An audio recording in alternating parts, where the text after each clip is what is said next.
Luc chapitre 11, on va faire la lecture des 4 premiers versets, mais je vous encourage d'ici dimanche à lire du verset 1er jusqu'au verset 13, parce que nous étudierons dimanche matin du verset 5 au verset 13 et nous parlerons de la prière importune. Mais je vous encourage à méditer déjà, demain, prendre un moment pour lire ce texte et vous-même, avoir votre propre réflexion sur ce passage.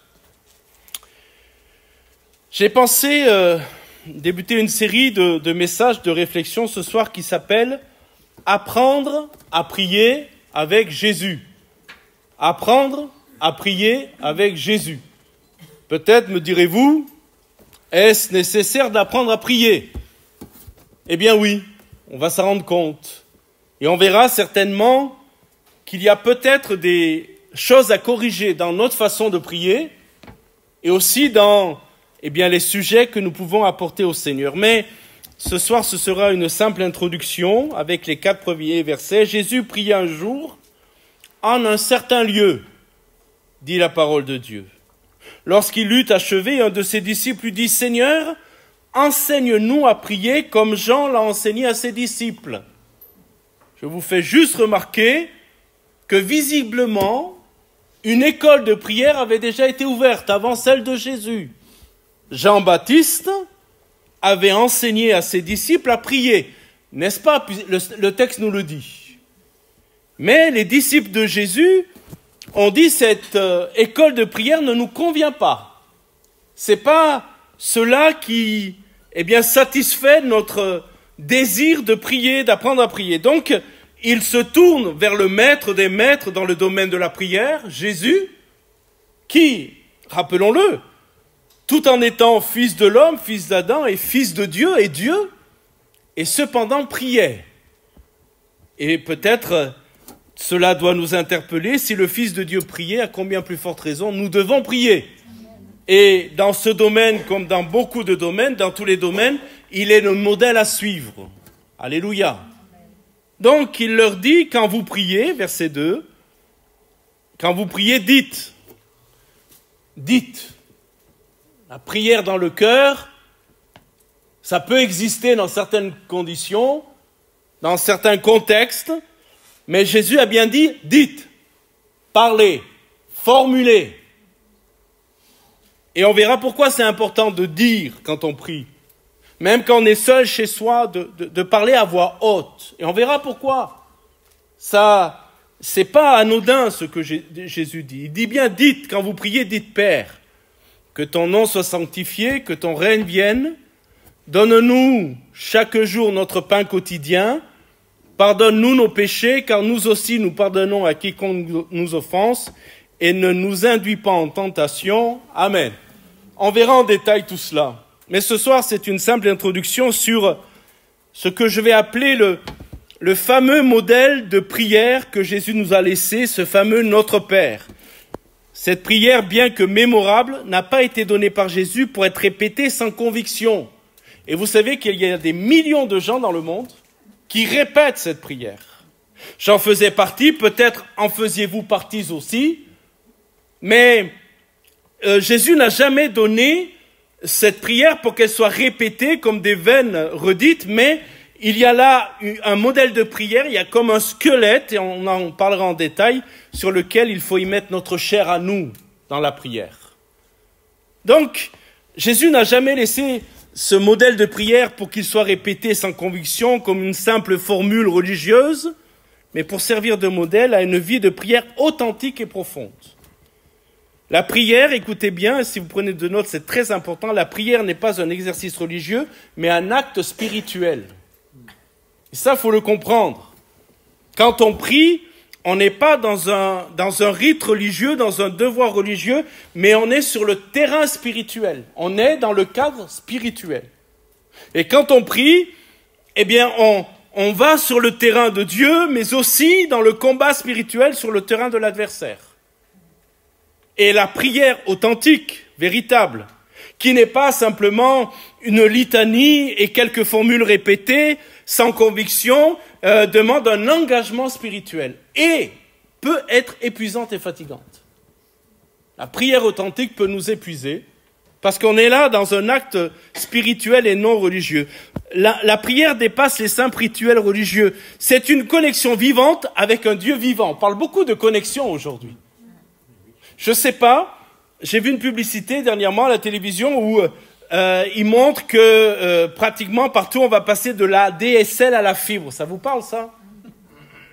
Et nous on a connu un temps, les plus vieux, vous vous souvenez quand Internet a commencé, il y avait un bruit qui faisait ça faisait comme ça, et avant que ça s'allume, on avait le temps de prendre 3 cafés.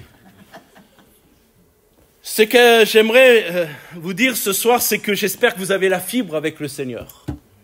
Une vraie connexion. Pas, quelque chose de lent, quelque chose qui n'est pas en lien direct. Et je prie que pour chacun de nous et que pour notre Église, nous ayons vraiment la fibre. Une connexion vivante avec un Dieu vivant. Un échange intime entre l'âme humaine et le Créateur. C'est ça la prière. C'est un échange. Et on y reviendra certainement. Dans la prière, on peut entendre plus que parler. Nous pensons, nous, à tort, que prier, c'est répéter, de faire un catalogue, on prend la liste, on passe tout le monde. Il faut prier et il faut apporter les sujets. Mais la prière personnelle, la prière intime, ce temps qu'on prend seul avec le Seigneur, c'est aussi un temps d'écoute. Un temps où on se met à l'écoute de Dieu. Qu'est-ce que tu as à me dire? L'apôtre Paul dira « priez sans cesse ». Alors si on le prend de façon littérale, cette prière, on va se dire « mais il faut bien qu'on mange, il faut bien qu'on dorme, il faut bien qu'on travaille ». Que veux-tu nous dire, Paul, lorsque tu dis « prier sans cesse ». En fait, c'est quelque chose qui est continu. Quelque chose qui est comme, je dirais, la respiration. Nous respirons tout le temps. Même en dormant, nous respirons. Le savez-vous? Si vous ne le savez pas, c'est que vous êtes mort. Et donc, la prière, c'est quelque chose qui ne nécessite pas, j'y reviendrai, un moment ou un lieu. C'est quelque chose qui est constant. On prie pour tout. Et parfois, l'avez-vous remarqué? En tout cas, moi, je l'ai remarqué dans ma vie. Je me trouve devant une situation, une complication. Je n'ai pas toujours le réflexe de d'abord prier.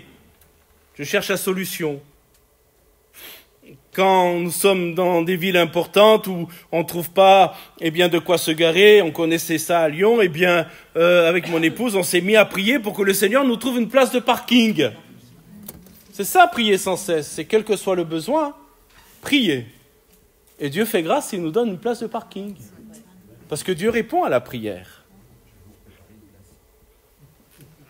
La prière nous rappelle que l'apôtre Paul nous rappelle que c'est quelque chose qui est, de l'ordre du naturel. Un chrétien prie. Amen. Chrétien qui ne prie pas, on doit se poser des questions. L'est-il vraiment? Est-il vraiment né de nouveau?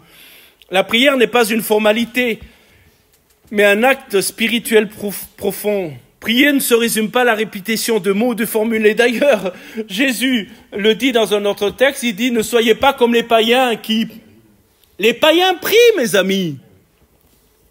Ça semble antagoniste, ça semble pas aller ensemble. Comment un païen prie? Oui, parce que les païens ont leur religion idolâtre. Et les païens prient. Et quelle est leur formule de prière? C'est de réciter à l'ensemblement les mêmes paroles.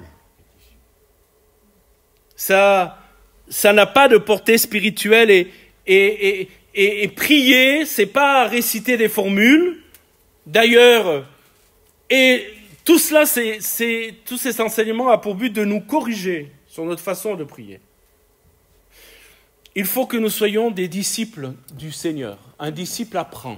Amen. Il faut que nous soyons comme des enfants. Seigneur, j'ai besoin d'apprendre. Et si nous ne veillons pas, remarquez-le, nous tombons dans des vaines redites et quelque part, nous avons toujours la même façon de prier. C'est ce que j'appelle les prières agrigelles. Connaissez agrigel? Oui. Ou tout en gel? Oui. C'est les ou Picard, voilà. Picard, peut-être, vous connaissez mieux Picard.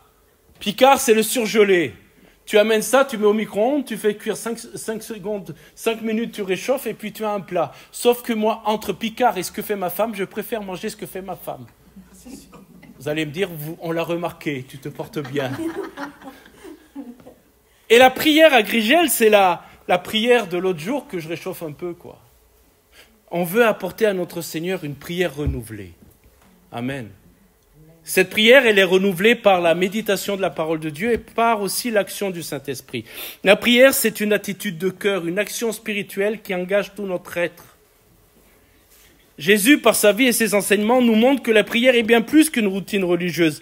Et avant d'entrer dans l'étude du modèle de prière et de regarder tous ces différents points dont nous avons fait la lecture, le fait que le nom de Dieu soit sanctifié, que son règne vienne, donne-nous chaque jour notre pain quotidien. Le Seigneur, il n'a pas dit « demande pour 15 jours d'avance ». Mais chaque jour, il faut revenir vers le Seigneur. Chaque jour, il faut dépendre de lui.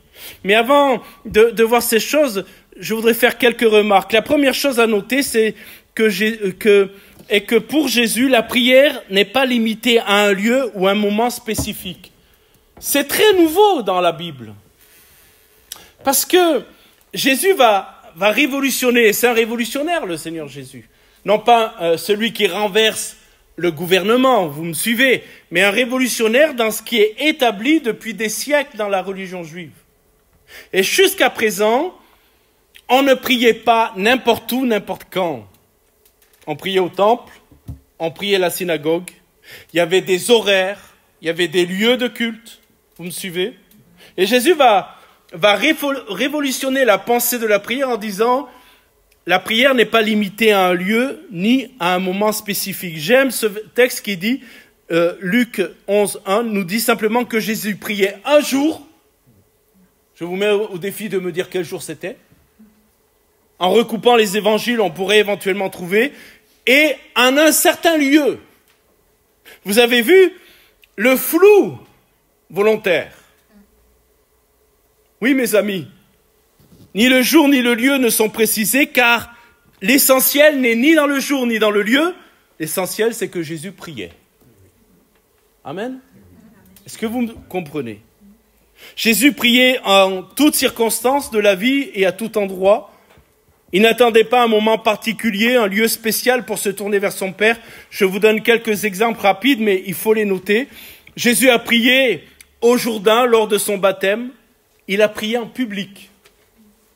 Et la Bible me dit dans Luc 3:21, je le lis, « Tout le peuple se faisait baptiser, Jésus fut aussi baptisé, et pendant qu'il priait, le ciel s'ouvrit. » Prenez ce passage aussi, c'est une petite parenthèse, mais importante.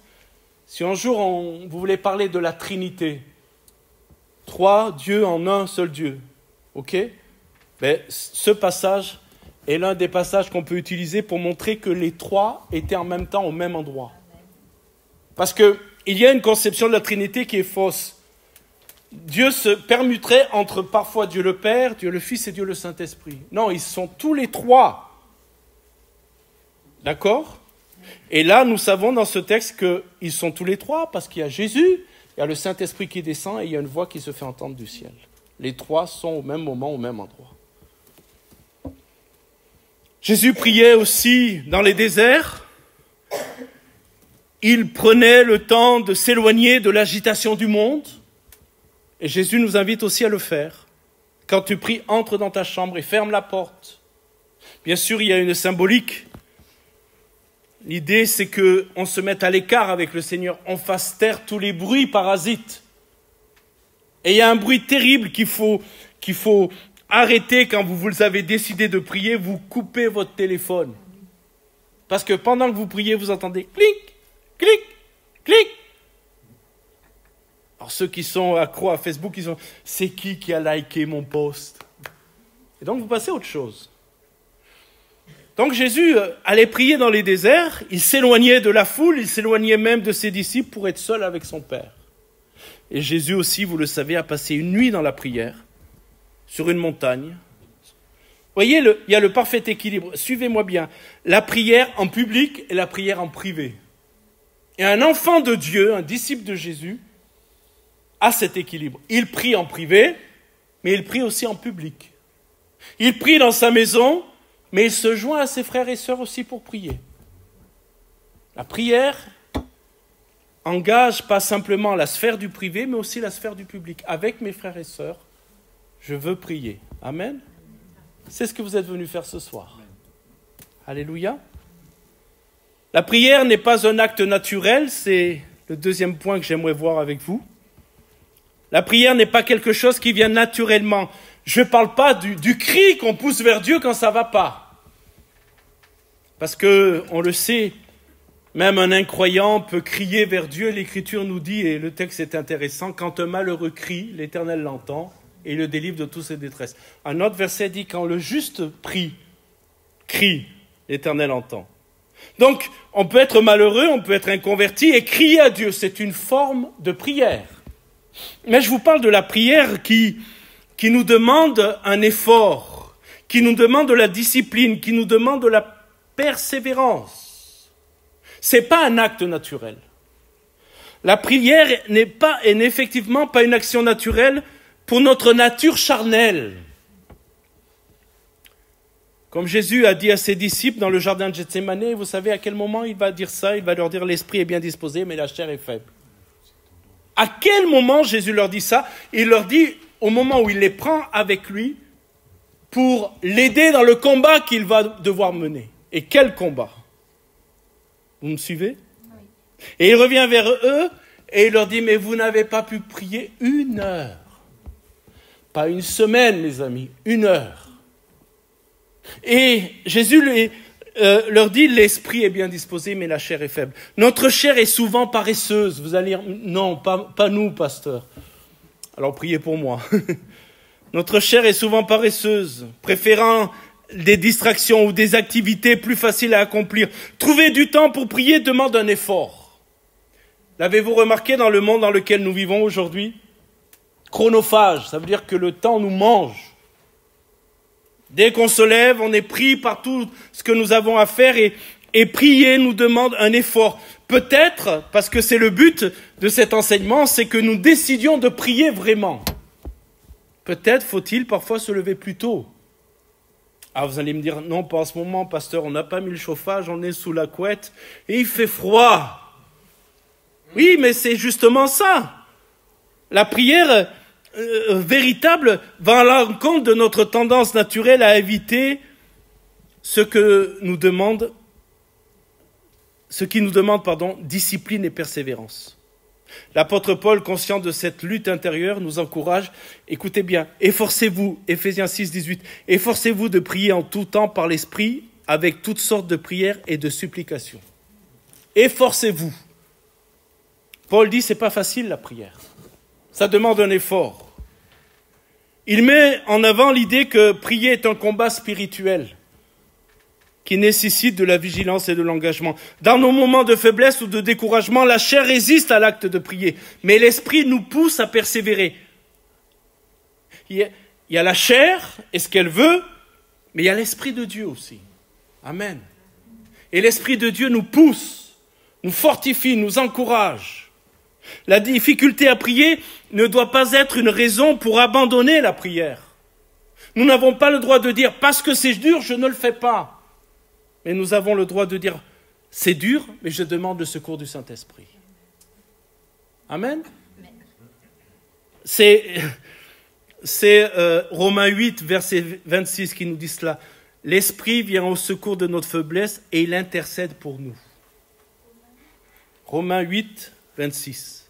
Même lorsque nous avons du mal à trouver les mots, à trouver la motivation, nous pouvons être assurés que l'Esprit de Dieu va nous encourager. C'est comme tout. Quand des fois on n'a pas envie de prier, on commence à prier, on persévère et vous avez dû en faire l'expérience et après on est bien et on peut continuer. Vous en avez fait l'expérience? C'est difficile, on n'a pas envie, on n'est pas bien, mais on se met devant Dieu parce que Paul va dire à Timothée, exerce-toi la piété. C'est un exercice, la piété. C'est un exercice. Mais quand on fait l'exercice, voilà que tout en le faisant, le Seigneur nous renouvelle, l'Esprit de Dieu nous saisit, et finalement on arrive à passer du temps devant Dieu et on est bien. Alléluia. Je voudrais conclure. Un jour, Jésus priait en un certain lieu. Lorsqu'il eut achevé, un des disciples lui dit « Seigneur, enseigne-nous à prier ». Qui est ce disciple, on ne sait pas. Mais à mon avis, il est le porte-parole de tous les autres. Ils se sont concertés, ils ont vu si souvent Jésus prier qu'à un moment, ils ont dit, il va falloir quand même qu'on lui demande de nous enseigner à prier. Écoutez-moi bien, je vous fais remarquer qu'ils n'ont pas demandé à être enseignés à marcher sur l'eau, à multiplier les pains et les poissons, à guérir les malades. Vous avez remarqué ça? Mais enseigne-nous à prier. Parce qu'ils ont compris, écoutez-moi bien, que tout ce que je viens de citer, sa source se trouve dans la prière. Ce n'est pas les effets qu'ils voulaient, c'est la source. Amen. Et la source, c'est la prière. Ce disciple représente probablement un sentiment partagé par tous les autres. Ils avaient observé que Jésus était un maître dans l'art de la prière. Ses prières étaient toujours exaucées. Vous savez, devant le tombeau de Lazare, il sent déjà. Il a attendu 3 jours. Et un jour, quand on verra ce texte, je vous expliquerai pourquoi il a attendu 3 jours. Il y a une raison contextuelle pourquoi il a attendu 3 jours. Il sent déjà. Et il dit dans Jean 11, vous le vérifierez, dans Jean 11, il dit « Je sais que tu m'exauces toujours ».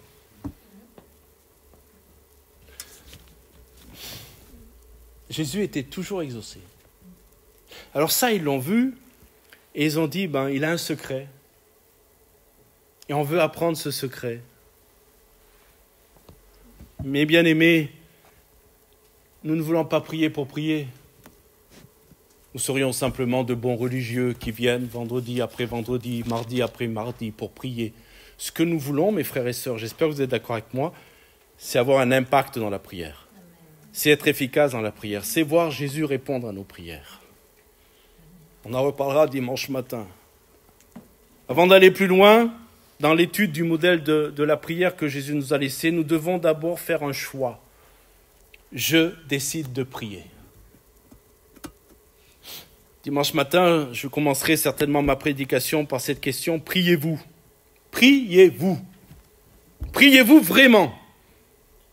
Et permettez-moi de vous dire que c'est la question la plus importante à un pasteur à poser à son église. Priez-vous?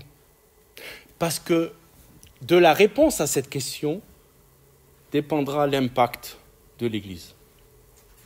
Amen. Priez-vous. Priez-vous vraiment. Et ce soir, dans toutes ces prières qu'on va faire monter vers le Seigneur, on veut lui dire, Seigneur, je veux persévérer dans la prière. Je décide de prier. Je décide de racheter le temps. Je décide de faire l'effort qui est nécessaire pour passer du temps devant toi. Amen. Je veux voir mon église être une église de prière, encore davantage. Je ne dis pas qu'elle ne l'est pas, je dis encore davantage. Alléluia. Pouvons-nous prier ce soir pour que cette salle soit pleine comme le dimanche matin, à l'heure de la prière? Parce que c'est possible, mes frères et sœurs. Amen. C'est possible. Et c'est une prière que le Seigneur va honorer.